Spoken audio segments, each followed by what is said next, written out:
And indeed, it is August 1st. You're right. Good morning, boys and girls. Good morning. How are What's you doing? happening, Bob? My three favorite guys. Bro, I almost forgot.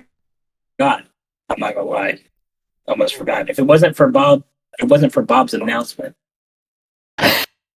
Wasn't it? Daily, brother. Every day I put it in there. Try to come up with a different message to get some people in here. Jesus, what do you got to do? Do I have to? Oh, I won't go there. How's everybody doing?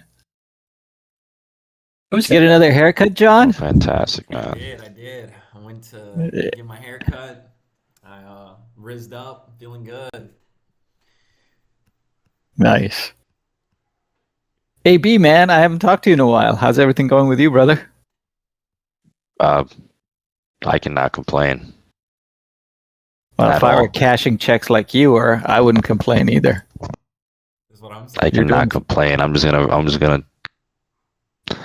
think I'm just gonna be carrying this boat for a while. Love it. Love it. He is carrying the boats. I'm inspired by AB. AB's been dropping. Oh, yeah. Another one, locking them up, dispoing them out. It's like same day. It's like damn. Like we both started around the same time, and like to see him like really showing up, like it's kind of crazy. He's really gonna be owning these properties very soon here. I'm telling you, once I get my hands on a creative deal, it's a wrap. Quite literally. Hey, we need to have a podcast or a show with AB if he's willing to share and see what he's doing so what was well. the first one we did? That was back in like Fizbo King. how long ago was that? That's Buzz Wild back. It's months. Last October, last November. Jesus, so, almost a yeah. year. I think it was, yeah. Time for a new one, brother. I think it was last December. Last December. I think so. I'm not sure. I'm not positive on that, but it was after. I have a It was picture after. because I remember that. I remember that day. There was like 90 people. I was like, damn. Yeah, that was the It was after. It was after mine. Yeah. You said 'Cause I December, didn't know November maybe what. of 22. It was December or January because it was after mine because mine was in November. And No, it I wasn't. didn't know who January. you. I didn't. It was. Okay, so it's definitely, December then. I don't know. I think it was either November or December, maybe. I know mine. Well, check whenever that. it was, it's time for a new one, man. We're sitting here like trying to like figure this out. We're like looking around, like no. I think it was this date. Like what? It's like maybe literally like guys. I got a picture of it. I can just pull up the picture. I do have a picture. I'm gonna find it. Okay, here's October. Nope. Taylor asked a good question. AB, Paul C spoke highly of you, of your knowledge and value. Can you speak to your journey, your niche, etc.? That's what you guys need to tune in to find out. Yeah, you know when he what? puts on his next one. Exactly. Here it is, December 12th, There you go. 2022. We had 81 people. Phenomenal. But yeah, I won't say much. We're just gonna we'll schedule it. But, you know. Let's put a date on the calendar. Let's do it. I want to be in there. There we go. If Bob's showing up, it's a real event. Oh yeah, I'll show up for anything Dan or AB or Matt. You know, any one of those guys has. I'll be there. Bob's he sneakily inserts himself into the audience. I need to create a second identity profile and just come in. Dude, I got nervous. I get nervous when I'm sitting there talking. I see Bob popping in and out in the audience. I was like, oh man, Bob's the time listening, dude. Hey, I love learning from you, brother. What are you talking about? That's just my sign of respect. That's all. I want to see one with PDRE in there. Dude, I've never even had a conversation with PDRE ever. We type back and forth. I feel like he's like I feel like he's did you guys ever play Halo as a kid? Oh, is he? Oh. Is that what you're saying? So yeah, he's like a PDRE. He's like my He's like Cortana to me. Yeah. Yeah. Like Cortana. he's like my little like AI that I communicate with in the back of my head because like PDRE's like always got my back. I mean, if somebody comes at me in the chat or something like that, PDRE's like always there. But yeah, funny man. So how's everybody doing? We are just stalling a little bit so that the audience grows so that we can answer your questions. Mr. Jim G is in here. Good morning, sir. Carlos, good to see you, buddy. Almost there, right? Almost. I can taste it, right? Got a deal going with Carlos, so I'm excited about that. Yeah. Veronica, good morning. Yeah. PDRE, the man himself. Mike, good morning, brother. Haven't talked to you in a while. We need to get together. We always say that and we never do. We need to put something down on paper in the calendar on paper. Jesus, I'm old. You put something down on the calendar. Let me. You still have one of these. Pencil you in. You still have one of those the contact books, like the original contact books. Rolodex, brother. Rolodex. That's what I got. Write everybody's name and number in, man. I remember we used to have that when I was a kid. Like, we'd have you needed somebody's name and number, you'd write their name and you'd write their number down, with their address or whatever in the contact book. Now our contact books are on our phones. Tap it, calls the person. Crazy. Right. It's crazy. Things have changed a little bit. John's face. John's like, what the fuck are we talking about right now? Trust me, man. I know what you're talking about. You know what we're talking about? I do. You had a contact book? I personally didn't, but my grandmother did. Damn, my grandmother did. Oh man. Oh. Carlos is back. I haven't seen Carlos in a while. Yeah. Grinding, man. He just rode. Yeah. He's been out and about looking for houses, and he's doing a great job. There he is. Good morning. Good morning, Carlos. Good morning, everybody. How y'all doing today? Awesome, What's up? awesome. Oh, man, I missed all of y'all. It's been a hot minute I joined this podcast. It has. Yeah. I've been out and about looking at houses a lot, especially in the morning. Usually wake up at 7 a.m., get my little, mindset right, hit the gym a little bit, and then go out there and, do some driving for dollars. And so today I get to chill, kick back at the office, join all y'all, see what everybody's doing, and, get some more deals going. That's it. That's it. Well, when you're out there driving for dollars, just tune us in. Oh yeah, always. I will. Especially you, Bob. You're a master in disguise. I love it. We get to talk often, huh? Yeah. Oh yeah. I like it. I like I taste this one too. Yeah, it's coming. It's coming for sure. And we've got our buyers lined up too, so I'm excited about that. Just ready to close. Yep. How long is it? Like, what was it? Like 4 months of following up for this one? Longer. I think it's long. I think it was like 5 or 6 months now. Yeah. Yeah, we've been talking. Yep. But so what? It's coming to fruition. That's all that matters. Oh yeah, of course. Yeah. Who was it? I think it was Nick. I don't know if he's here or not. He wrote that he's afraid, he's worried that the seller might not budge from his number. He was talking about a deal. And I told him, look, there are two things in regards to this. One, you don't have enough leads in your pipeline. And two, you don't know how to do a creative, basically. You can switch it to a creative to get them their number so long as you get your terms. And so I go back to the first part of it. You guys need to have leads in your pipeline, and that's what Carlos is doing. Yep, we got one. We've been following up on this one for 5-6 months now. But so what? That's not the only deal that we're working on. Carlos brought 2 more already, okay? That we're gonna keep following up and see what happens. One in McKinney, I think, and one in where's the other one? Is it Abilene or is it Dallas? It's in Dallas too. It's a Dallas. 6-bedroom, 3 bath, I think. Yeah. Love it.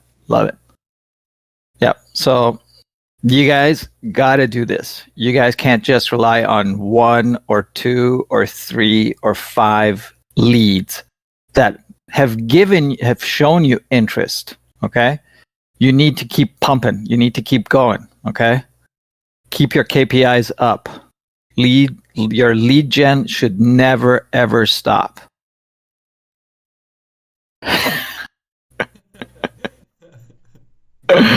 Dan, man, where do you get these gifts? I love it. I don't know, man. That's That's my awesome. favorite. That's my favorite part of the show. I Love bet. it. Dude. Just love. He's so quick to the trigger on him Yeah, too. Matt too, man. I'm thinking Yeah. about this, typing, trying to find these, and these guys have posted like 10 of them already. I'm like, Jesus, I don't know. Matt has exactly the movie clip in his head within 2 milliseconds Yeah, of a he response. does. Yeah. Matt's really good with the. Matt's really good with the. He's really good with the movie quote stuff. Yeah. Stuff. So how's everybody else doing? Oh, hey! I want to thank everybody who came and listened to Juan and I's podcast last night. We're like breaking a record for viewership. We broke our live record for viewership thanks to you guys at Nice. REI Rev. So we clearly hadn't tapped into the right audience to bring people over. So we really appreciate you guys listening, and we hope you guys enjoyed the show last night. We catch us back every Monday night. So. Did you announce it after I left, after 10 o'clock or 10 o'clock my time? No. So Juan came back at 6 o'clock Eastern time yesterday. Okay. Did a sales training on REI Rev live stream, and then he was jumping over because we had to do our podcast that night. So I just dropped the link in case anybody wanted to listen in. Well, drop it right now. Drop it right now. I'll drop the show from last. When night. is it? Is it once a week or once a month? It's once a week. Cool. Every Monday, 7 or 7:30. I just tell people like I'm like sometimes most of the time we start at 7. Sometimes we start at 7:30. Podcast, It is right? the Charming Your Way to Success podcast. During me and Mr. ACQ and Cool. so we talk about everything, but we're supposed to be talking about sales and marketing, but we talk about everything. So Not real estate, though, obviously. we talk a little bit about we talk a little bit about real estate, not too much. We always touch everything, but appreciate that. Means Cool. You guys for listening in, and hope to only continue to see it grow. We Hit enjoy that it. like button, share, and subscribe. I do the whole thing at the end. I'm like, make sure if you guys, enjoy the show, make sure to leave us a like at the bottom of the page and leave a comment below. And don't forget to subscribe. Make sure you click that notification button so you never miss a single episode. But I hope to see you guys there next Monday. Yep. We'll be there. It's a good time for me, so I can make it. There we go. All right. So we have 38 to 40 people. Yeah. This is REI Revolution. I want to talk some real estate today. Is there anybody in here that has some real estate related questions? Because I feel like we got to really utilize this hour. There's a lot of people that ask questions in the chat. I see it throughout the day. They don't ever pull up to the podcast in the morning. I don't know what's going on with these guys. Yeah. I don't know. They just like coming in here to drink their coffee and listen to us talk. They like our voice, I guess. How can you not like Bob and John's voice, though? Just I think they go for your raspy voice. Go do shit the rest of the day. I'd go for your voice. Your voice kind of reminds me of Rod Stewart. You know who Rod Stewart is? Yes, of course. Yeah, He's one of my favorites.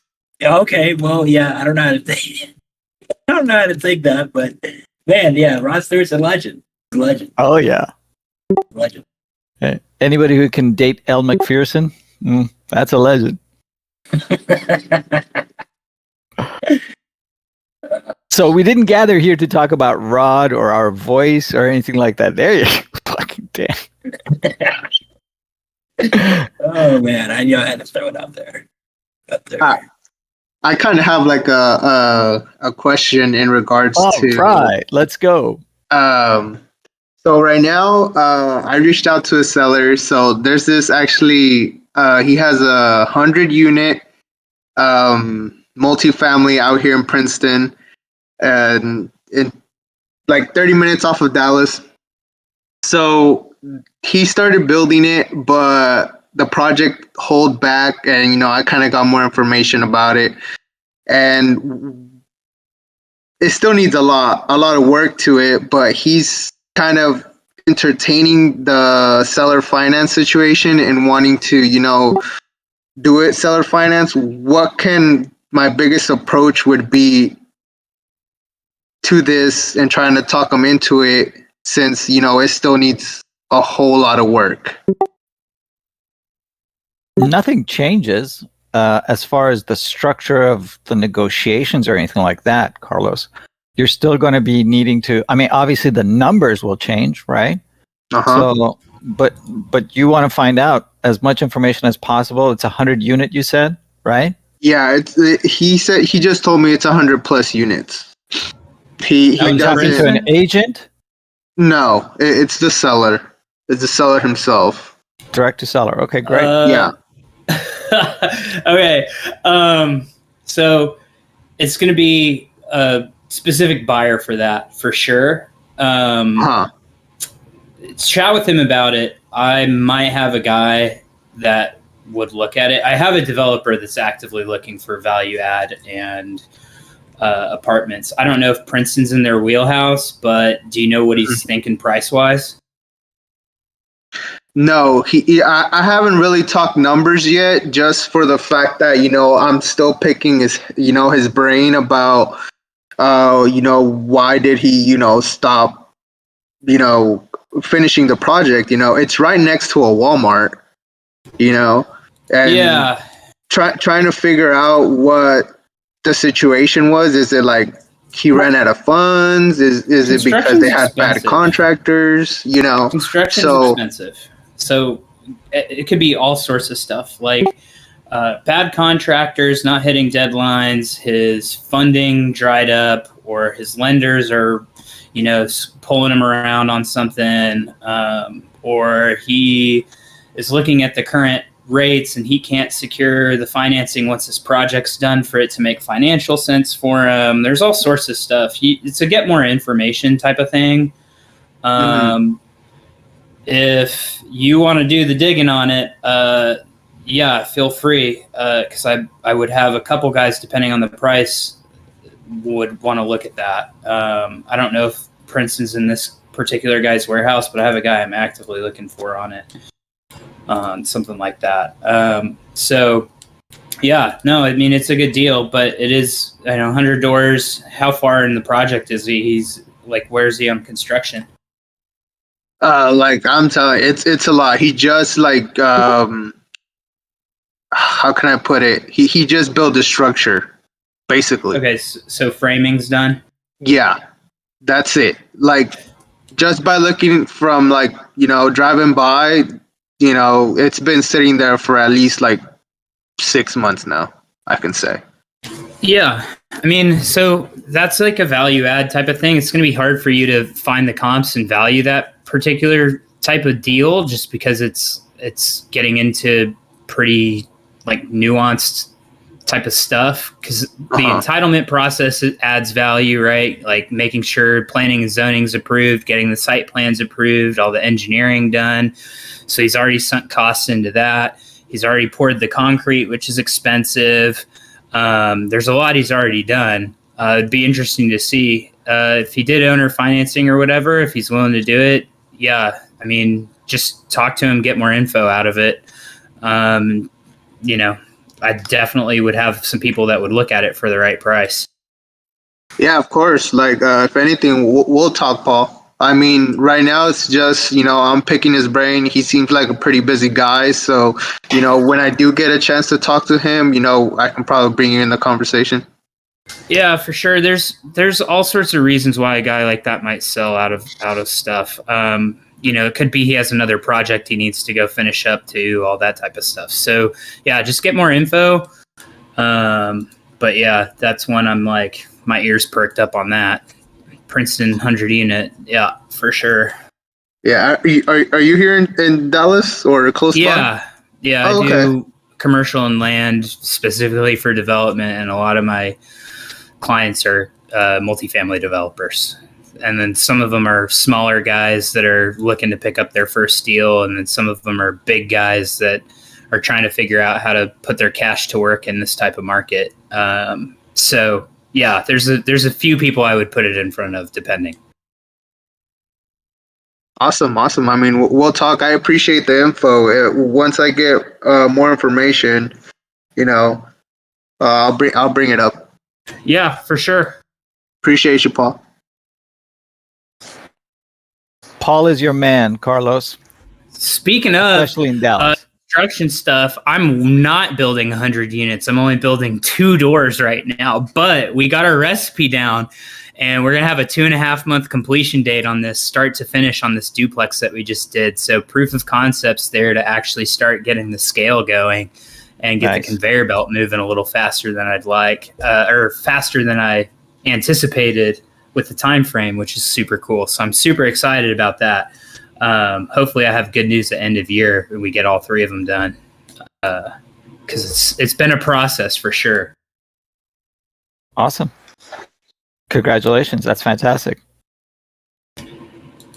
Matt Riley, you're next. What's your question?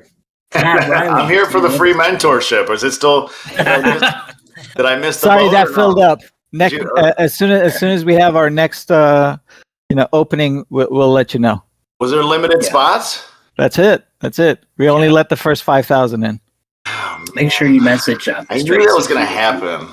I really need help.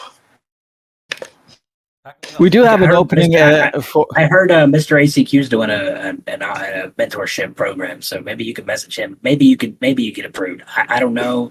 It's tough. Maybe you put in a good. We put in a good letter for you. You know what I mean? I don't know. I need more of a couch to lay down on and talk about my problems. He's good for that too. Yeah. He's good for that too. He's like, you want to sit behind the desk or lay on the couch? You tell me what kind of problems you got here. We'll handle both.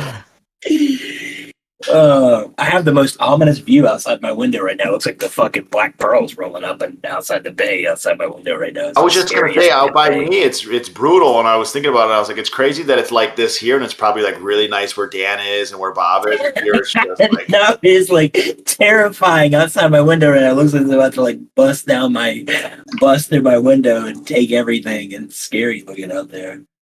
That's every day, pretty much during the summer here, though. Yeah, I was gonna say, you guys just have a storm blow through and then you're good to go. I mean, yeah, it's pretty much every day in the summer in Miami. It rains every day, storms every day in the summertime, and it lasts for like a few hours, and then it's gone. Then it sunshines again. That's how it works. I don't know what I got myself into moving to Tennessee. I just found out that it's the number 7 wettest state of all states. They said it rains more there than Seattle, and I was like, oh, I'm escaping the winter just to go sit and rain all day. All right, well. Really? It rains more than Seattle? That's what our agent said, and I don't know if it's one of those like like everywhere has like that thing that people say, and then you're like not really sure if it's true, but it sounds like it could be true. I don't know if I gotta look that up. But when I looked it up like top 5, and Tennessee was number 7 in terms of wettest, most rain. It was like 60 inches a year, some crazy amount of. It's wrong. Doesn't rain all day.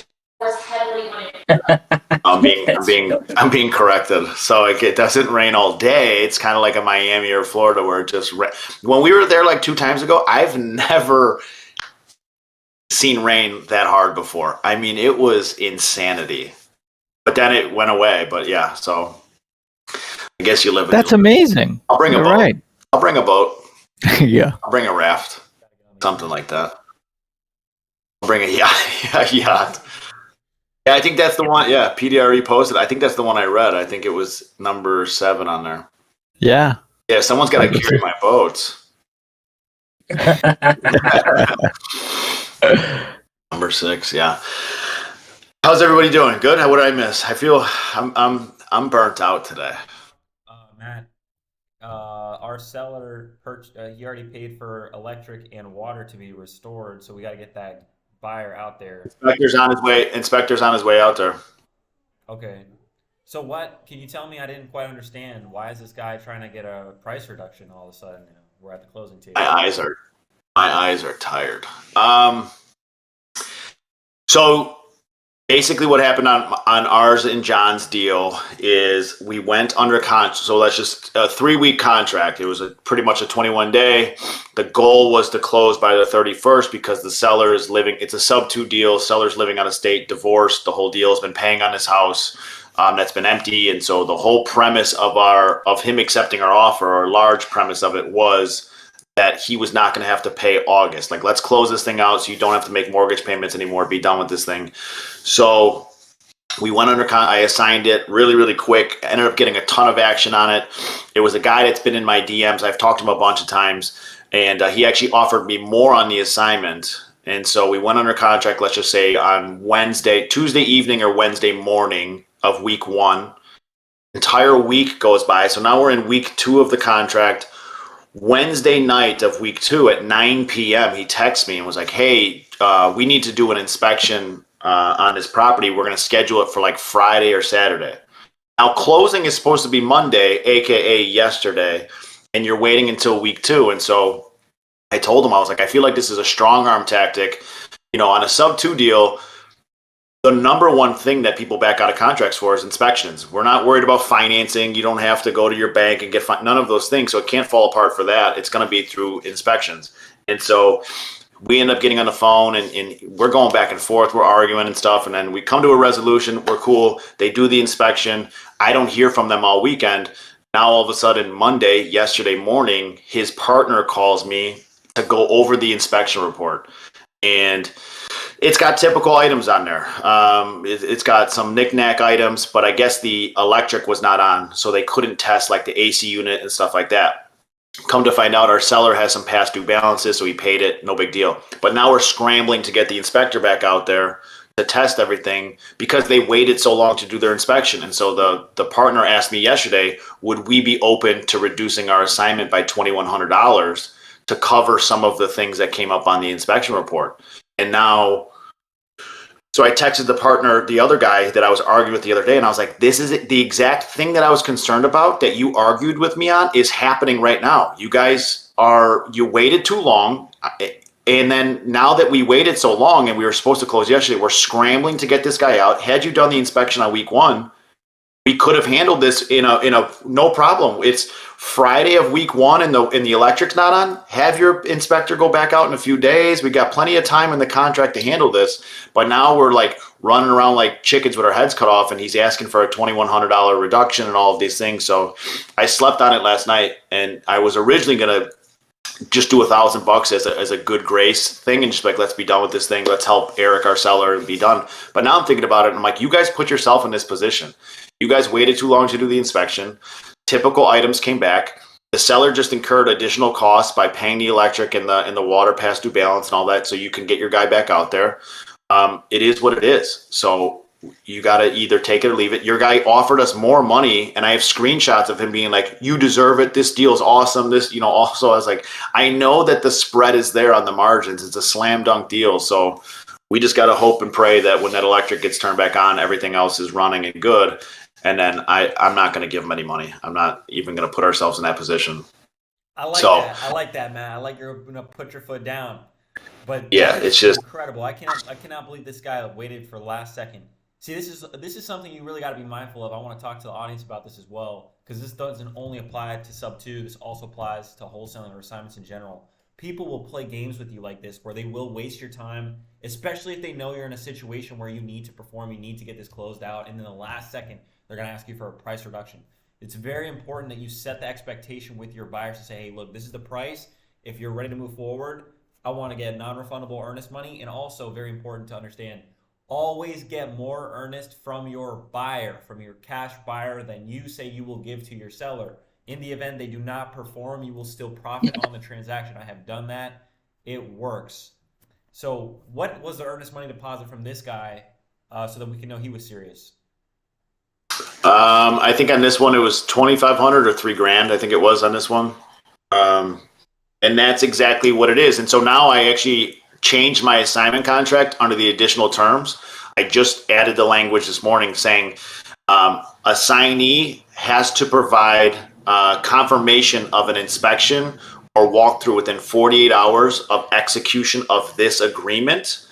If 48 hours passes, this contract cannot be terminated due to inspection or walkthrough related things. So you can't just wait 2 weeks in the contract and then schedule an inspection and then back out of the contract due to that. So you have 48 hours once you sign my assignment contract to schedule that inspection or walkthrough. If you get outside that 48-hour window, you can still do an inspection, of course, but you cannot terminate the contract due to the inspection or anything along those lines. Because it's just, people will try to drag you. And then again, we have an underlying contract.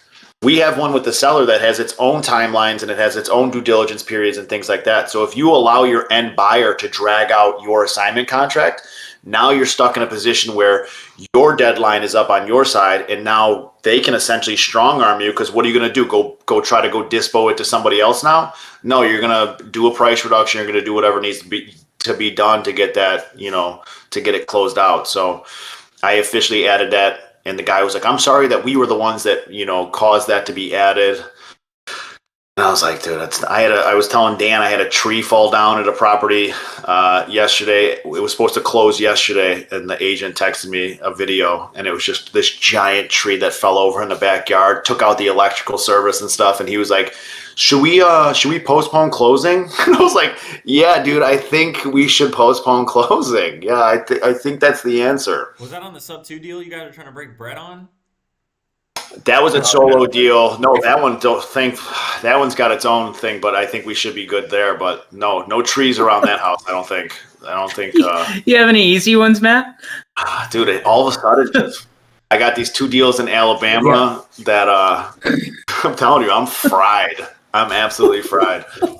I got 2 deals in Alabama that I was talking about it in here, where the agent decided that she was going to charge 6%. She was charging the full commission. And so sellers had to bring $5,000 to closing, and then the sellers were like, we're not doing this then if we have to pay that much. So I talked to the listing agent. She got it down to 3.5%, which then got it to like $3,000 and some change. So then I offered $2,000 of my assignment on one, $1,500 on the other. Buyers bring the rest. And then finally got confirmation from the sellers that they would agree to that last night. But that's been just a pain. It's just, get me out of here. Put me on a rocket ship. Our deal is pretty much ready to close. We're just waiting on the title to finish their paperwork. I sent out that thing this morning on it, and I was like, can we just use that? I don't think it really matters. I think it's just for documentation purposes. So it's just whatever the interest rate is. I feel like it really it should have closed. I really don't see it. We're literally just it's kind of like we're just literally sitting here playing back and forth with title on what day to close. Yes. I don't think the buyer never gave a date, right? That they wanted to close. I think they're ready to close right away for that, pay out the assignment, and then they're going to pay out her note on the 15th. I almost feel like because of all these other things I got going, I just want to step away because I'm like, do I have I got something on me that's just you're good. If you want, you don't have to be anything I'm touching right now is just going poo poo. So I feel like I just gotta go rinse this thing off, whatever this is. My transactions coordinator should be on top of it, and she should be responding to most emails. So if you don't want to respond, you don't. No, I'm good. I got bad juju right now. All of a sudden, something's gonna. But I think I responded. We're good. I responded this morning, and I was like, let's just use the interest rate on the last mortgage statement and call it a day. Because I think it's just for the for whatever attorney doc. Right. Yeah. They're just trying to make sure. Yeah. Yeah. No, I've closed several deals with Alex, so she's good. And I called the bluff on that buyer too, who said he was reaching out to her and she wasn't responding. 3 times I emailed her and she responded within 15 minutes. And I was like, dude, don't. No, yeah. They're really good. Even if they don't get a response from them, you can call their office at any time and they'll answer. Yes, sir. Anybody in Texas, Certus title. Certus title is the way to go. Yeah, they're good. But that's my soapbox for this morning. So I'm good now. Well, Who was that title company in Texas? You said, Dan? Certus? Certus title. Throw them in the. Bob, Yeah, they're you good. deal with Carlos there in Texas? We are. We're using Capital Title. They seem to know their shit too. So Yeah. Capital's Capital pretty Title? good. Is that Harrisburg? Or no. Harrisburg? Harris County? They're everywhere. yeah, they're everywhere. Because I think I had one deal open with them, but it didn't go through, and they dropped the ball on me. It was a divorce situation. Then they waited to the last second to get the divorce decree from the seller. Crazy story. The seller ends up getting back together, and then the deal falls apart. They didn't want to sell the house. I still have yet to file that memorandum. I haven't done that. I've been sleeping on that. Hey, Matt, Matt. got a question, guys. Do we want to answer Yeah, Omar's question? let's go to Omar because poor guy was on stage and then he He took was. off. I apologize.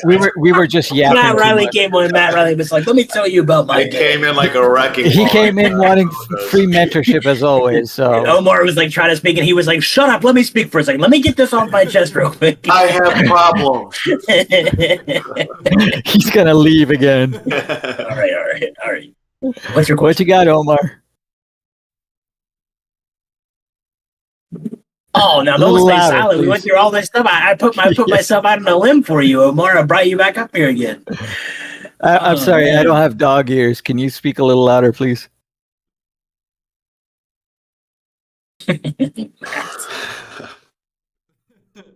The pressure. Oh man, don't tell me, Omar. You wanted a request to come back up here. Your mic's not even working. I'm gonna have a stroke, man.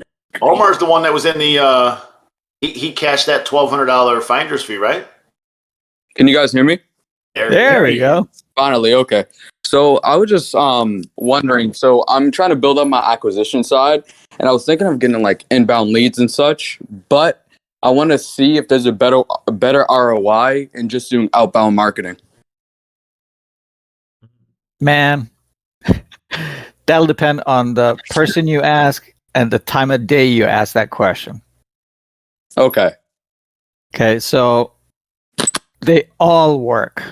Which one works will depend on several factors. It'll depend on what your market is. It'll depend on your budget. It'll depend on. Go, Dan. You want to say something? Dan's ready. He's the marketing guy. He's the real estate guy. Who do you like to target, Omar? Like, what is your model? Great question. Can you guys still hear me? Yeah. Trying to confirm. Okay. So my market would definitely be like a pre-foreclosure list. Okay. Awesome, love it. So, in that case, You're not going to get inbound calls. yeah, or much. That's not going to be a PPC SEO kind of click thing. Okay. You need to pull lists of pre-foreclosure. I mean, predominantly speaking, that's what you need to do. Okay. And there's certain ways to target them. There's even companies out there, like if you get really good at it and you want to even get a little bit more advanced, there's companies that are just selling data, measuring the probability of someone who is potentially going to go into pre-foreclosure who's not even there yet. So there's all kinds of options to go towards when you're talking about data. In the very beginning, though, that's a little bit more expensive. That's a little bit more advanced. So I would say don't jump into looking into that stuff until you're like really killing it. If you want to tackle pre-foreclosures, have you closed a pre-foreclosure? Talk to Bob. Have you closed have you closed a pre-foreclosure deal before? No, so I only have closed one deal, and it was with Mike Warrant. It was just an outbound marketing type of situation. It wasn't a pre-foreclosure. It was free and clear.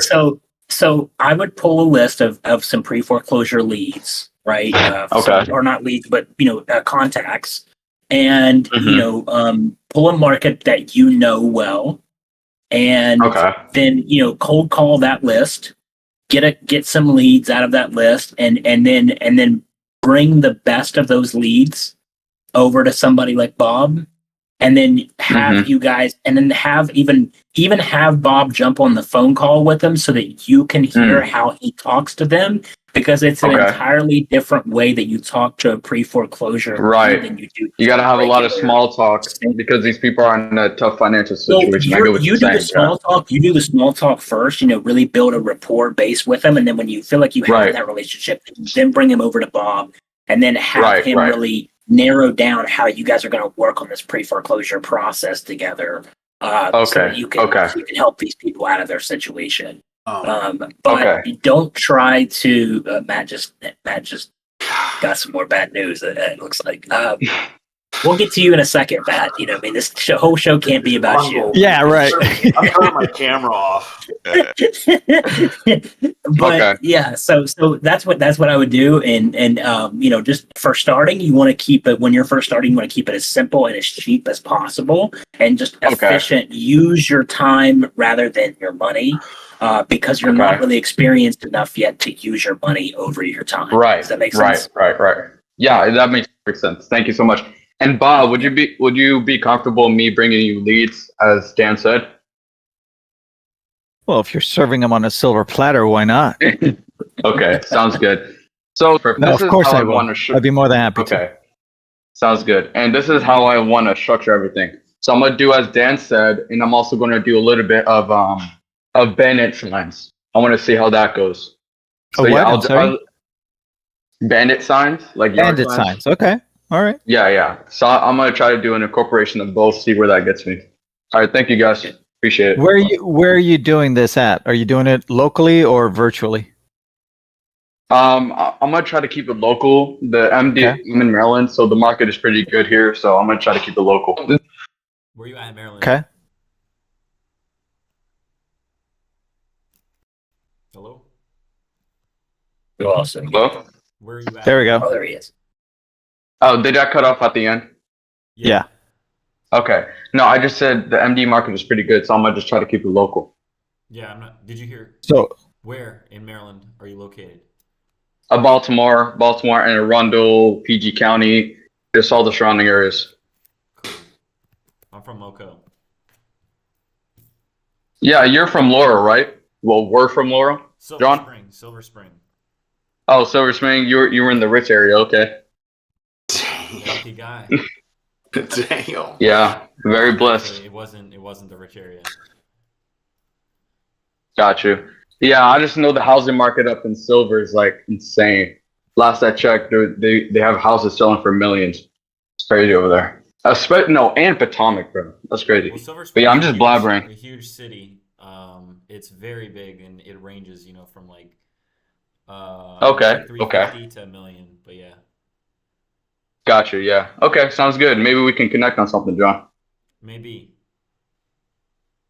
All right. Sounds good, man. I appreciate all the support, guys. Hope I didn't say anything out of pocket. I'm just excited. So, yeah. All right. Thank you, guys. Not at all. All right. Bye. That man knew what he was saying. He definitely said something out of pocket.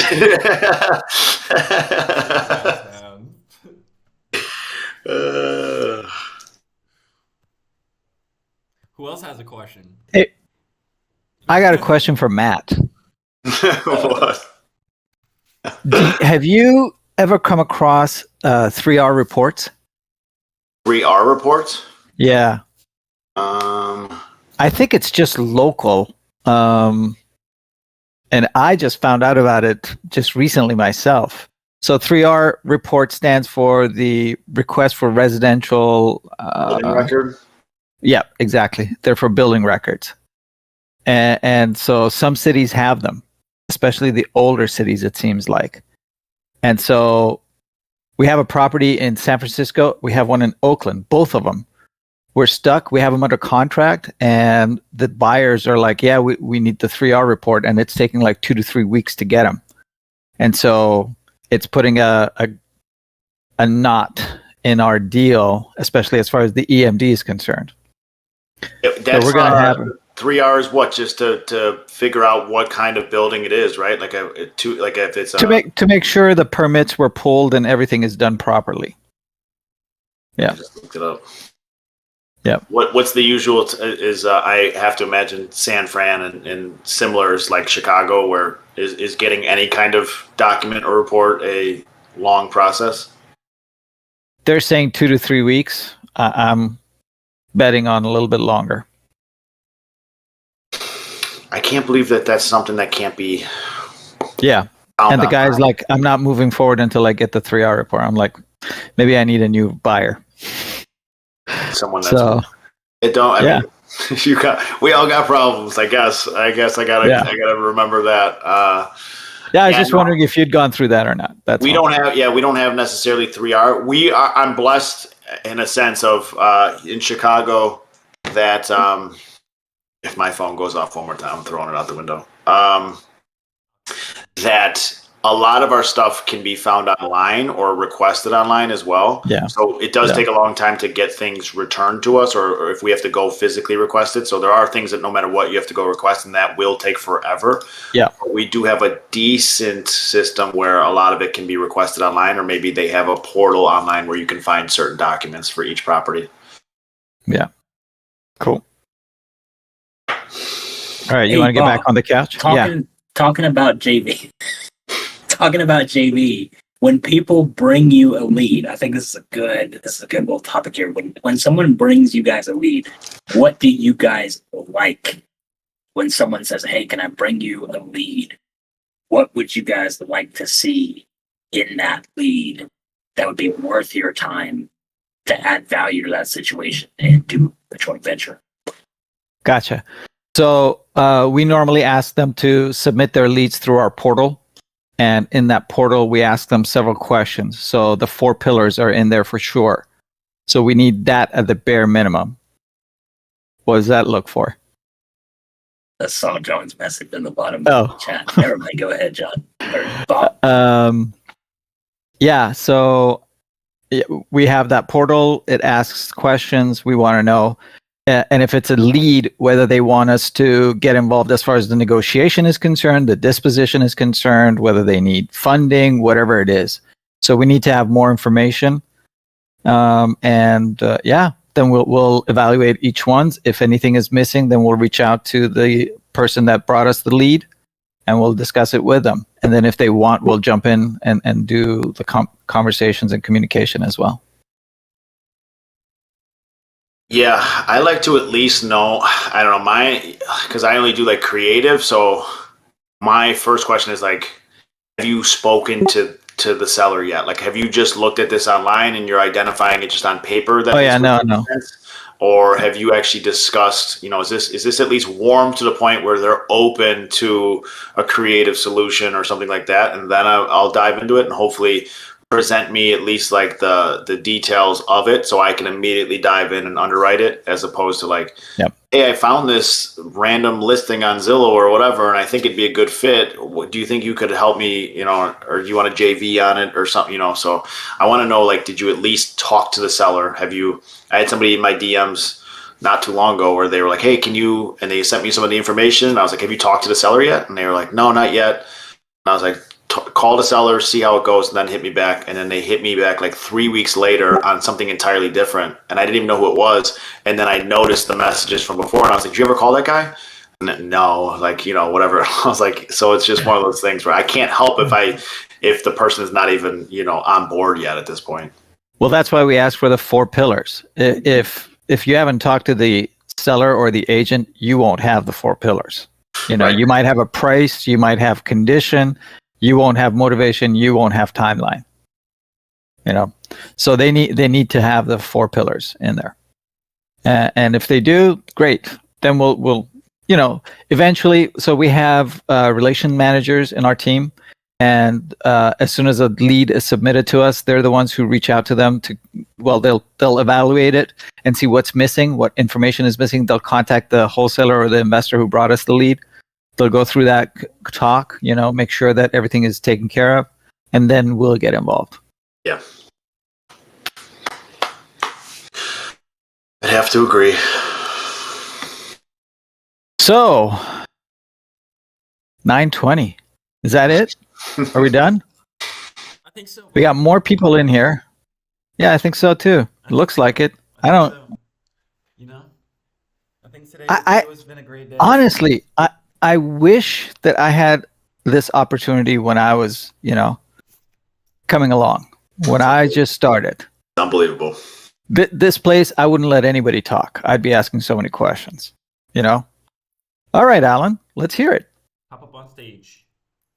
Yeah. Think about how long your learning curve was when you first started out.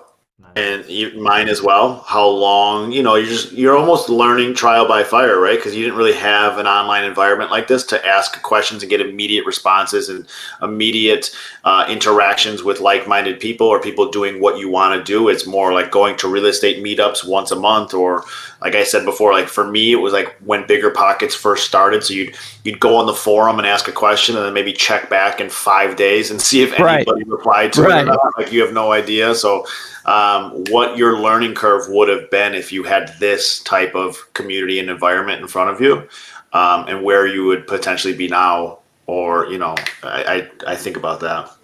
I still learn every day. Yeah. I learned something today from Matt about 3 hours. So you're always going to be learning, always. But that learning doesn't do you jack if you don't implement. Okay. I need to learn. You have to implement. What to do. The deal we were just talking about, John just DM'd me saying that the guy paid his electric bill, but it's not going to be turned on until Thursday. So now I need to figure out what to do. Get a lined up. Use this time to mark. I don't know what to do on this in terms of I'm going to have to stretch this out, or just secure a backup buyer at this point, just in case. Buyer assignment. To have it ready to go for when if this person does back out due to the electric or whatever reason. But I'm trying to get this thing. I want to get it. I would love to get it closed today and then make it like. But I also don't want to like hold money in escrow or anything like that. And so I'm trying to figure out a creative way to get this done. The wheels are moving slow today. But they're moving, brother. Hey, what's going on? Good morning. How's it going, Alan? Good morning. Good morning. Good morning. I'm doing pretty well. I remember Alan. Yeah. Hey, I had Came up here and I question before. had a question about earnest money deposit. I wasn't sure if like that's something I can negotiate with. Is that something that I can negotiate by chance? You can negotiate anything, brother.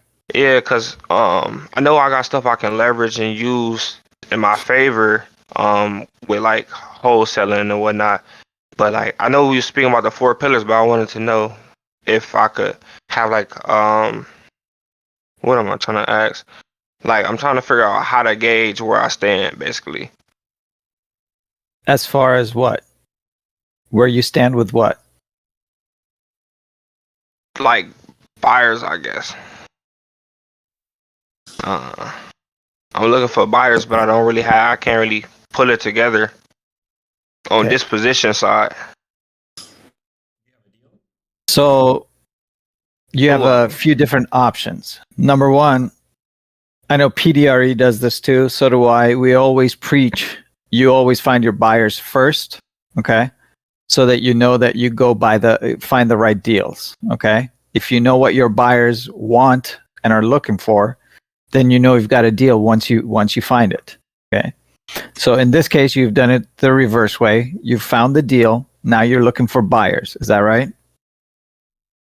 I already had a couple people, but I was just more so trying to see if I could negotiate the terms to make it easier, like with my buyer, or if I had to readjust. Okay. So what are you... I guess I need more information. What are you trying to negotiate? Are you trying to negotiate price, terms, the EMD you asked for? What exactly is it that you're trying to negotiate? I was trying to negotiate EMD and the price. So I had spoke with one of my partners, and he was telling me basically that I needed to see if I could get their price reduced, but he asked me about some certain information on the house to determine if I could lower the price or not, or see if I could say, hey, y'all need to lower the price due to X, Y, and Z. Okay. And I was I'm sorry. No, go ahead. I was trying to get a better understanding on what I could leverage to call has been forwarded. Get like some pull on my side of the deal, to where I could negotiate. Because like you said, I can negotiate anything, Yep. But I just wanted to know more so on what I can negotiate to put myself in a better position and make a deal that wouldn't work. Because I know I was in here yesterday and Juan Nicasio was talking about making deals work that normally don't end up working out. And I was like, dang, if I could put something together like that, that would be great. Juan Nicasio, talking? Yeah. Yeah. Well, you happen to be lucky enough to have Juan here again. Juan, you want to jump up and answer his question? No. That's crazy. He's got his hand raised. We waiting on you, Juan.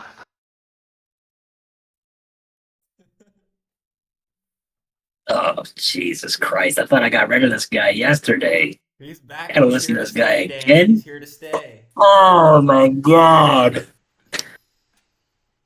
Come on up, Juan. Alan's waiting for you. This was his topic. He was literally talking about this yesterday, but I didn't think he was gonna be back on here. Look at him. Man, just Yeah, can't once in a stop while giving- he gets lost and stumbles into man this room. just can't stop giving value. Yeah. Call him Mr. Amazon.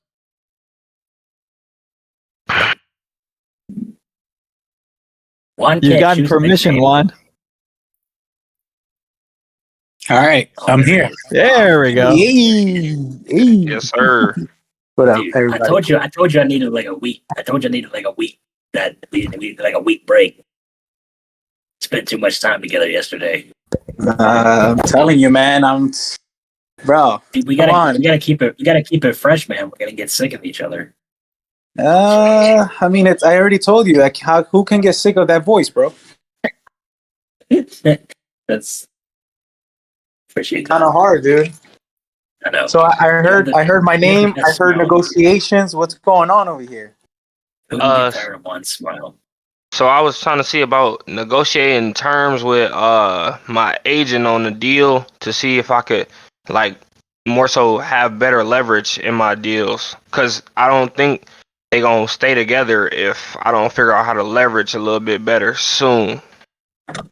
I got you, but the leverage is going to come from the deal. Yeah. What magic trick you're trying to put in your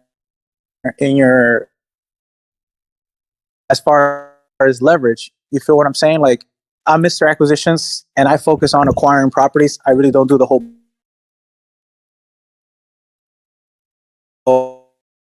elaborate just a little bit more. Catching a little bit of lag there. The storm's taking him out. The storm's taking him out. The storm's I'm taking out. him out. I'm out. It's gonna take me out here. But yeah. So are you just trying to like negotiate with buyers, sellers?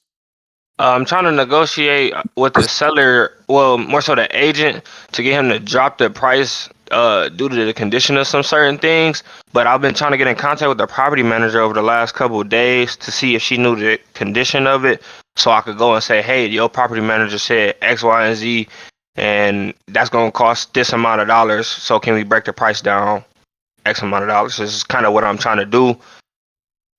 But yeah, that's what I'm trying to figure out. So you got to acquire the deal first before you start talking about buyers, right? Because you have to bring the deal to the buyer, right? Like almost on a white glove type of service, in my opinion, right? Like, hey, these are the numbers, these are the conditions. I took some recent photos. The agent has, because it sounds like you're doing an on-market deal. The agent took, whatever it's on the MLS, but it's false. It's more like X, Y, and Z. We ran some numbers. We ran, repair estimates, and I'm able to get you a better deal than what is listed on the market. But you have to go ahead and negotiate that deal yourself on the front end. That's the way that I do it.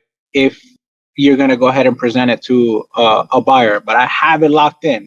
You know what I mean? Like, I normally lock it in first. I know everybody does it a little bit different. Some people would like to talk to the buyers. Hey, what are you looking for? Now you have your baked in buyer. Then you go to the front end and you negotiate. I do it the opposite way. I know how to analyze my freaking deals where I know it's a hot deal. And then I can find as many buyers as I want. I want my buyers to be extremely hungry for my deals. I want people fighting over my deals. That's how I know I have a good deal.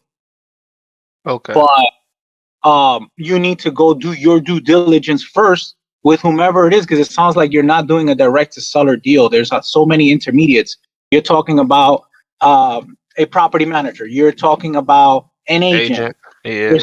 There's people in the way. So you got to go figure out the deal first, analyze the deal, break it down, try to see how low you can freaking get this property utilizing that information that you now have. Oh, the condition of the property. This is the timeline that you're looking for. X, Y, and Z, like all these things that the seller actually wants and the agent actually needs you to comply with in order for them to accept your offer. You got to navigate through that first, because the buyer doesn't want to go through any of that. The buyer just needs a deal. That's what they need. Right. Yeah. I answer that in a way where you're now can go hunt for this particular opportunity and get in front of this damn house, get pictures, get contractors, get whatever it is that you need to do to justify your offer and help them understand why you got to come in at such a low price. Right. Yeah. Can I ask you a question, Alan? What's going on? What are your buyers looking for in terms of returns? Like what type of strategy are these buyers utilizing? I thought we were talking about EMD. Yeah, that's what we were talking about. We were talking about turn. We was talking about That's where we turn. started. I'm lost. Like, where did this? I was like, I tuned my brain back into the conversation that I like. What are your buyers? Like, wait a minute. I thought the question was about EMD. Yeah, I mean, I guess that's kind of where maybe some of the confusion lies. Are you struggling to kind of identify what makes the property a good deal? Are you worried about EMD deposit because you want to make sure it's low because you don't want to spend the funds on EMD? Like, what is it exactly you're trying to do? So I just got an email back from the seller. It was the main thing that I first came on here was trying to figure out if I could negotiate the EMD. But I just got an email saying that the seller, that the agent misspelled it or whatever, saying that it was more than what it was supposed to be. So they end up breaking it back down to the original price. So EMD is not. There's an agent. Yeah. I already got I'm already under contract. I know Juan had said as if I wasn't, but I got two deals under contract with the same agent. Wait a minute. Let's break this down. So these are on market deals with agents, and there's one of them also has a property manager in place. So have you spoke to the seller at all? I haven't got to go directly to the seller. Okay, so who is bringing the problem of the EMD? It's the agent that is demanding a certain amount of EMD, right? And you're not able to deposit the EMD. Is that correct? So it was 1,000 originally. It was 1,000. Well, he had it listed. Well, I had told him 500. No, you said you guys are under contract. So what is it the EMD is under contract for? 500 a piece, but he sent me in the email saying it was 1,000. That's why I said he misspelled it earlier. But 500 plus 500 is 1,000. Yeah, 1,000 total, but he was saying 1,000 for one deal and 500 for the other one. Is what I'm saying. It's on the paper. $1,000 for both, right? You have it. You've signed the contract. The seller signed the contract. It's $1,000 for both properties for EMD. Yeah, 500 a piece. Well, regardless how you try to slice it. You haven't deposited the 500 for each in EMD to title yet? No, but I just emailed him and asked him if I could do 250 up front right now, 250 a piece for him. You signed nobody. No, you can't. You signed a contract to deposit 500 for each. You can't negotiate after you've already signed. You because that doesn't even make any sense. That makes it look like you have no money. Because you're now going back and because their whole thing is like, well, the purchase price is way more than $500. I mean, why is he demanding $250 for each for EMD? I mean, it doesn't even make any sense, right? Because the EMD is just there to assure that you're going to follow through on your work. So, do you not have the 500 for each to deposit to EMD? No, I got it. It's just I ain't trying to. You're going to have to deposit it, or you're going to have to cancel the deal. Or you're going to have to get somebody else to deposit it, like a Gator lender like Bob, to come in and look at the deal and deposit it for you. That's another option, but you're going to have to JV with them on the deal, and you're going to have to lose a certain percentage of the revenue on the back end of the assignment fee. Right. But you're going to have to partner with somebody if you don't want to put it down, and you have to make sure it's a deal. But if you're listen, guys, if you guys are doing on market deals, this is why I tell people, really, you should stay away from on market if you're brand new, because when you're dealing with agents, they're bound by certain legal rights of the law, and just the whole situation, it holds much more levity because you're now dealing with a representative to the seller. So they're going to do their due diligence most likely and check to make sure that you've deposited EMD, you've opened up the escrow, you've done all this stuff that you've stated that you would do in your contract. So, I mean, I personally, if I'm really questioning EMD, I mean, if I don't want to put it down, then it's most likely, I'm even questioning if it's even a deal. Right? Because if this thing's a solid deal, for a fact it's a deal, no holds barred, then like you got to put the EMD. You should be putting the EMD down. It shouldn't even be a question if you know that you can sell it right away. But it sounds like you're hesitant to put it down because you're not even sure if you can sell it, and you don't know if it's going to be a problem getting it back. Which, in case, you shouldn't have put it under contract to begin with. So, I mean, that's just what I'm confused about from the very beginning of the situation. I think we're solving the wrong problem here. There's a much deeper problem. Is that you when you're doing one market, you really have to be able to look at things from a legal perspective. Like, I'm dealing with an agent here who thinks that I'm buying this property, who's dealing with a seller here who thinks that I'm buying this property, and they're expecting me to put down EMD. If I can't do that, or if I don't want to do that, then that means that it's probably not a deal. Because if it is a deal, then it should be a no-brainer. I'm going to go ahead and put it down because it should be protected by an inspection period, right? But if it's not a deal, or if I can't tell that it's a deal, then I should probably move on to a different method, because I would hate to waste someone's time who thinks that they're getting their property sold. I would hate to waste their time and put hope into their minds that their property's being sold. And I'm even hesitant to deposit EMD, but never go back. If you sign an agreement for $500 for each, dude, that's nothing for EMD. That's nothing. If you go back and you demand a negotiation on the EMD, man, they're going to be so suspect that you even have the money to even close. Because they're like, if he's negotiating $250 on a $500 EMD deposit, that's shady. It just doesn't even look professional. So I mean, $500, man. Like, if you're not willing to put down $500, then you need to question, why did I put this under contract at all? Put yourself in their shoes, Alan.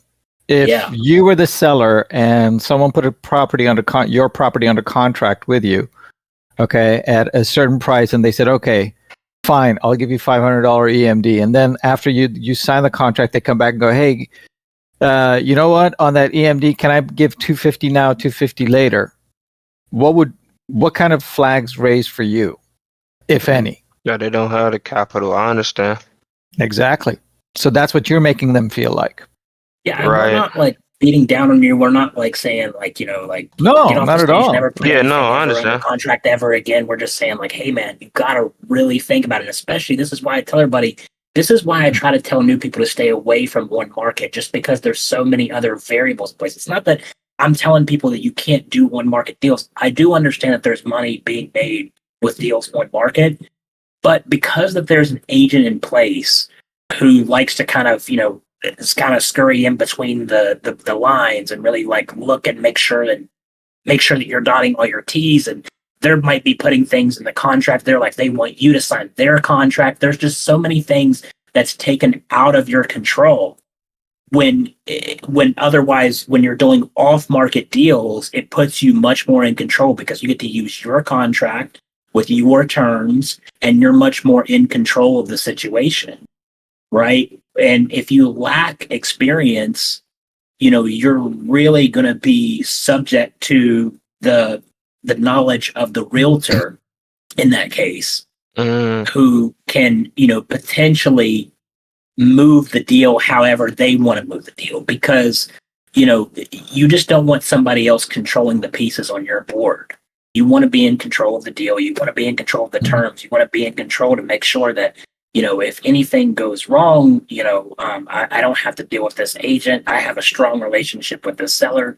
There's so many things that are just so much more important when you're first building the beginning skill set in this business, to go off market direct to seller over on market direct to agent. There's just so many more things that are built, not only skill wise, but also protection wise, in the manner of like, you're just much more in control of the situation. But never go back and try to renegotiate an EMD. Price is one thing, but you have to have reason for it. And, gotta be valid. But it has to be valid. And you can always try to renegotiate price, but never, ever, ever try to renegotiate EMD. That should be done before you ever even sign the deal, right? Okay. You should be able to you should be able to negotiate the EMD before you ever even sign the deal. But $500, man, I'm not really sure there's much to negotiate there. I don't think anybody's. I mean, that is negotiated in my opinion. Like, that is the negotiation in my opinion. Is like, hey, yeah. So I mean, that's to protect the. That's to protect the seller. It's not even there. It's not even part of the price. That's just there to ensure the seriousness of the transaction. But how much is the purchase price? $500 is nothing. Hey, one of the purchase prices is was it 34,000, and one of them is 16,000. Yeah, so I think $500 makes sense. Like, that makes sense as an EMD for those purchase prices. But those purchase prices are much more expensive than a $500 EMD. And look, here's the deal. Most investors, if they're buying a property that's 34 grand or 16 grand, you're not going to go hard money lend on 16 grand or 34 grand. Right, Bob? Are you going to go hard money lend on that? Probably not. Probably not. So you better have that should be pocket change if you're buying, because that's a down payment on most hard money lending. That's going to be your down deposit. So if Right. like if you go back and you say, hey, can we do 250 each on EMD, they're going to be like, who is this guy? Like, Right. Yeah. Well, I appreciate it. Like, I don't want to seem like I was taking it the wrong way or anything, man. I take all of this in, and I appreciate everything. Everything y'all told me is is valuable. This is why I'm here. I found out through Sevion, and I'm not one to turn down constructive criticism. It happened from playing sports and everything. I just learn how to take it. You just learn to take not take nothing personal. So anything is appreciated. Well, we're glad that you're here, and yeah. Yeah, and I hope you learn, and it sounds like you have the right attitude to grow fast, and that's the whole purpose. Okay, so come back, go take action, go mess up, go fail, go do whatever it is, and then come back and ask question. Hey, I did this, I fucked up. How can I fix it? Okay. Yeah. Do that. For sure. You got Dan, you got Matt, you got Juan, you got AB, you got John, you got me here, you got Paul. Okay? We're all behind you. We're here to help you. And that goes for everybody. Which is nice to hear. You got I it. don't know. I think Dan is kicking me out, so I don't know. we might have to pull some strings to bring you back in, Juan. Don't worry about it. Yeah, I didn't know I had that much love, but I appreciate that. But yeah, he's flashing the smile. Don't let him flash the smile. Don't let him flash the smile.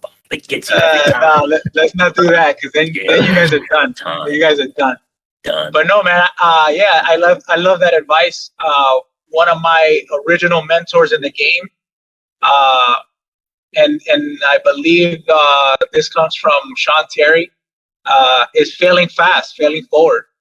That's right. It's probably one of the best universities that you can do. It's just the experience and getting your face kicked in. A lot of people want to go through this business without getting their face pounded a couple times, and they want everything to be super duper smooth, but that's that means you're in the wrong industry, because real estate is definitely not that. I think that sometimes that's the hesitation for people to do off market, is because they don't want to they don't want to go through the getting their face kicked in by people who don't want to talk to them on the phone or whatever. So I think a lot of times people go in to on market because they think it's cheaper. I don't have to spend any money up front. And I'm not necessarily talking to someone who might just tell me to get the fuck off the phone. But yeah, I'm talking to somebody who I know for a fact they want to sell, right? It's like it's already kind of warm because they're listing their house. So I know that they want to sell, so they're not just going to kick me off the phone. But I mean, like I said in the very beginning, man, I think that I know it's a very popular thing now to do the on-market approach. No money into wholesaling. Make a 10K check in 30 days, 60 days, and no money up front. Blah, blah, blah, blah. All you have to do is pay for my $3,500 course, and you don't have to pay anything else. And you'll close a $10,000 deal in 60 days. But man, guys, I think you guys are leaving so much skill building on the table by not going off market in the very beginning. I've done deals that are on market, that have been on Zillow, that have been on these other, platforms where we've done deals where they were listed at one time or whatever. But in the very beginning, there's so much that you guys can get in the set of skill building, talking to people, learning how to really be precise in how to really negotiate pricing and how to pull motivation out of people. How to identify what a deal is without really, just getting pushed through the equation real quick by an agent, right? Because you got to remember, guys, these agents, they want to sell the deal. So they might even push you to try to get you to believe that it is a deal, right? They might be trying to sell you on the numbers. I'm telling you, put this under contract today. It's a deal. I'm telling you, they'll get you to believe that it's a deal. So, it just kind of takes some of that pressure off of you from having to come into that call knowing everything, right? You can go, what's great about going off market is you can go talk to someone in a distressed situation, and you can really get to know their issues, their problems, the whole thing of what's really going on inside the property. And then you get to come back and really evaluate it yourself. You can learn how to evaluate without really feeling like you're being pressed on the deal. So agents can really press the deal sometimes too quick. And there's just so much that you guys can do to really learn skill building wise going off market. And look, if you guys don't have the money, it's not that expensive, first of all, but like if you guys don't have $300-$400 to go pull a list off of Kind and buy a dialer or whatever and talk to people, if you guys don't have that yet, I don't think you're ready to start this business. I think you need to get $300, $400 in the piggy bank, right? You need to get $300-$400 in the, saved up on the side that you could go, hey, this is what I want to do, or go call for somebody. Just go call for somebody else. Get some commission. Go sign up for Juan Nicasio's mentorship program. and then you need money for that too. You need money for that too. So don't sign up for that. Don't sign up for that. Go get a job first. There's so many things that you can do. Of like, there's people that are saying like, hey, I just want somebody just to call this list just to see who answers, right? There's people who are like, all you have to do is just call and see who answers the number and then pass it off to someone else who can talk to the lead and really get the motivation out of them. But there's all kinds of things, simple things that you can do that don't really request money, a whole lot of money up front. We're not telling you guys you got to go out and spend $5,000 on ad generation or something like that to see money in this business. Yeah, in the beginning, you don't have to do that. It's a $300 or $400 upfront investment to get in, to get started and off market approach to sellers. But I just think you guys are leaving too much on the table.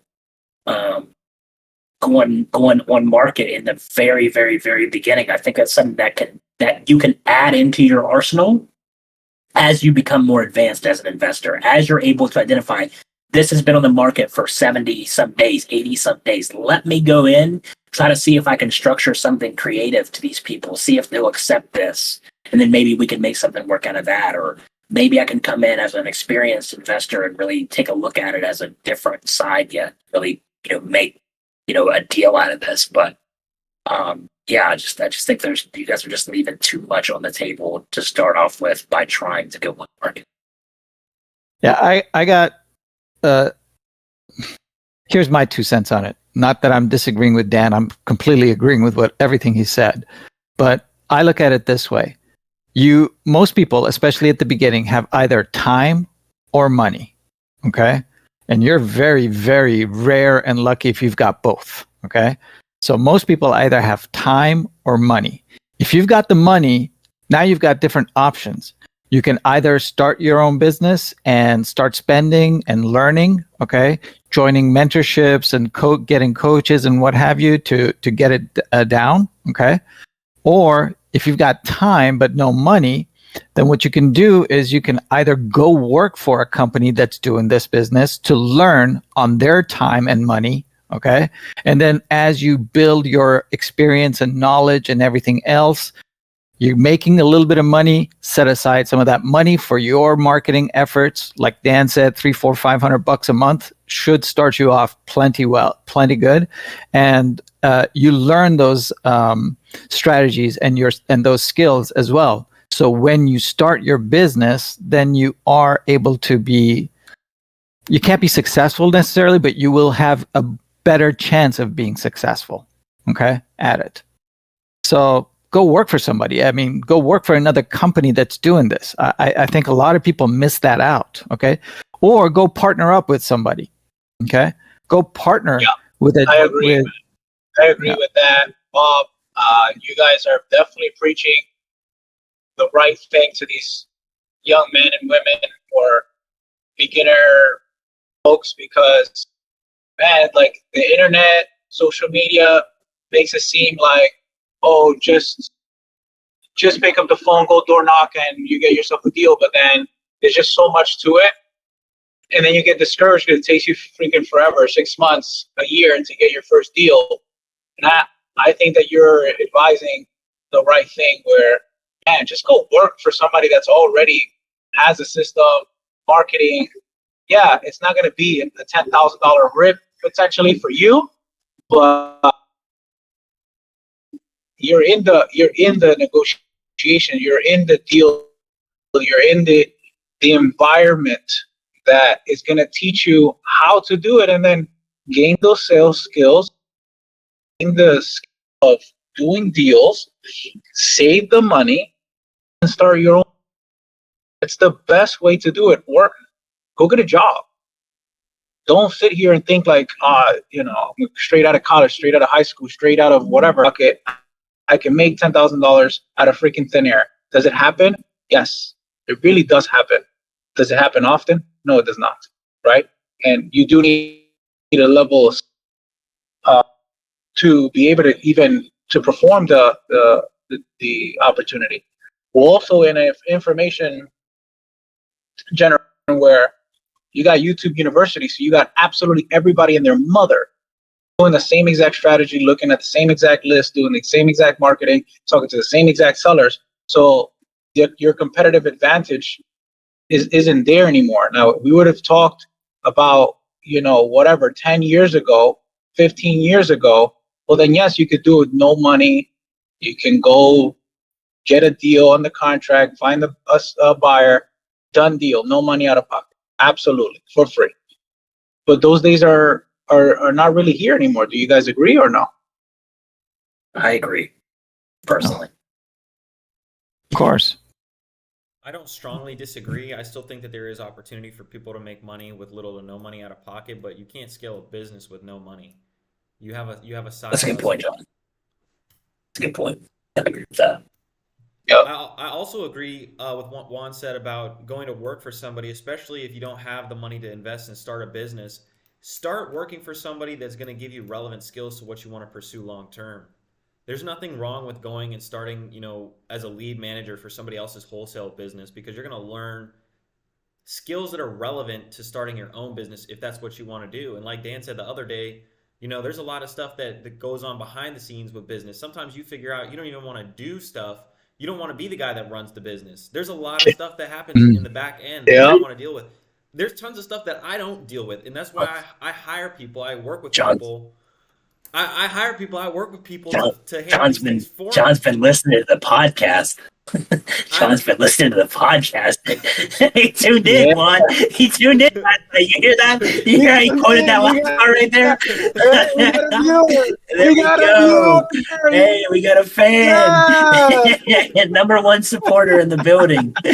Bring the foam finger out. The foam finger. Get him the foam finger, dude. It's very true. It's very true. Listen, you got to figure out what type of person you are, and getting that experience and working in somebody else's business, you might figure out, hey, I've got a knack for talking to people on the phone, but I really don't want to deal with any of this CRM stuff, the system stuff. None of that is interesting to me, and I don't want to have to deal with it. So just be mindful. You have resources, you have the connections, you have the people that you need to be in proximity with to be successful here. Don't think you got to have everything figured out to get started, but just get started. Yeah, I agree. Yeah, I agree. We gotta preach. We gotta preach that a little bit more, man. I feel like in a certain way too. I feel like a lot of people, just because Foot's been over here on the side chat, I just feel like there's so much of.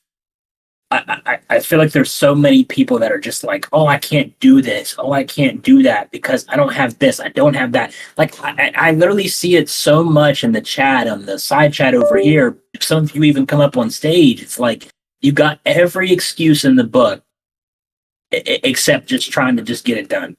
Bye, Bob. Pete, we appreciate you. Thank you, guys. Sorry. Take care. No, you're good. You're good. So, I mean, I think it's sometimes I see people and I'm like, it's just like, I feel like you guys have every single excuse. Like you spend so much energy trying to come up with an excuse why I can't do this, why I can't do that, why I can't get this done, why I can't get that done, instead of trying to use that energy to try to find a solution. You guys are spending time arguing with people why you can't get something done. And that is the most idiotic mindset you could ever have. It will destroy any potential future success that you will ever potentially have in your life. Do not spend your energy trying to argue with people as to why you can't do something. Listen to what someone says and then say, okay, hey, I know that I have these problems that are in front of me that kind of prevent me from this, but let me see, how can I ask these people, what solution can I make to try to find a way around these problems, around these barriers? Because I promise you there is a way around every problem, every excuse. It's either just if you want to put the excuse in front of you and make it a barrier, or if you want to try to go find a solution to get around the barrier, there is always a solution. You're just not looking hard enough to find it. You're spending more time trying to look for the excuses so that you can lie to yourself and tell yourself why you're not successful. Or you can spend the energy saying, hey, I'm not successful, but let me see if I can find solutions to try to learn how to become better. So, Dan, I think Jim Quick said something really cool that resonates. If you fight for your limitations, you get to keep them. It's true. Yeah. Wow. Deep. That's pretty deep.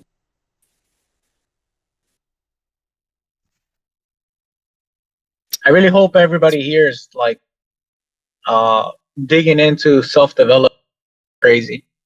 You should spend more time in self-development than you do anything else, because the mindset thing is more vital than doing deals. That's what I spent today with the new program, just making sure that my partners that I'm taking on are on the same wavelength with their mentality and their daily habits. And I don't allow any negative talk. I don't allow any negative energies into my partnership whatsoever, because it's not going to help anybody on the team to get to that next level and get the deals done and find those amazing opportunities. Because if your mind is effed, it's impossible, man. Like, you just create this barrier and this block, and it happens to the best of us. Like, I've been in business for quite some time, and even I have to check myself. You know what I mean? So I do have accountability partners and people that, you know, hold me accountable, to making sure that I'm optimized, man. But you got to spend a lot of time in a ton of prayer and a ton of self development consistently. This is like, there is no real, like, how do I say this? So even if you're like ultra successful and you're making a couple $1 million, the next step is, how do I make multiple millions of dollars? Then after that, how to make $100 million. And guess what these people do? These people mainly spend or invest their money in more self-development and leveling up to the next mastermind, the next level stuff. Like you know, I know people that spend $100,000 a year to be in the proximity of Tony Robbins. You would think that if you're going to spend $100,000 a year, obviously you're making probably, you know, $500,000 to $1 million plus on a yearly basis. You think you've made it. You don't need a Tony Robbins, because, man, you made the $1 million mark. You're consistently making $1 million bucks. And so why the heck would you need? Why would you need Tony Robbins? Why would you need, you know, any type of next level mentorship or anything like that? For what? You already made it, right? Because there's always levels to it, and there's always it's a forever process of gaining control of your mind and changing the way that you're thinking and being optimal as humanly possible. So for those that, you know, are new to business, this business or any business, spend a ton of time in self-development, because that is going to be a forever thing, and that's going to help you break through all the limiting beliefs and things like that you may be going through, why you may not be doing a deal, or you're struggling with X, Y, and Z. Absolutely. Ladies and gentlemen, it is 1:03 p.m. Eastern Time, 2:03 p.m. my time. I believe it is, I guess I would make it 10 or 11 Bob's time. I hope that you all had a great time spending time with us today. I hope that you all take action today. Keep us posted if you all want to continue to collaborate and work together. We've got voice channels, co-working spaces, virtual co-working workplaces that you can go in and join. I see people are already in there putting in work right now. I've got work to do. I've got food to eat. I've got calories to gain. I got to get big. I'm trying to be top G. So I got to go. But I hope that you all have a blessed rest of your day.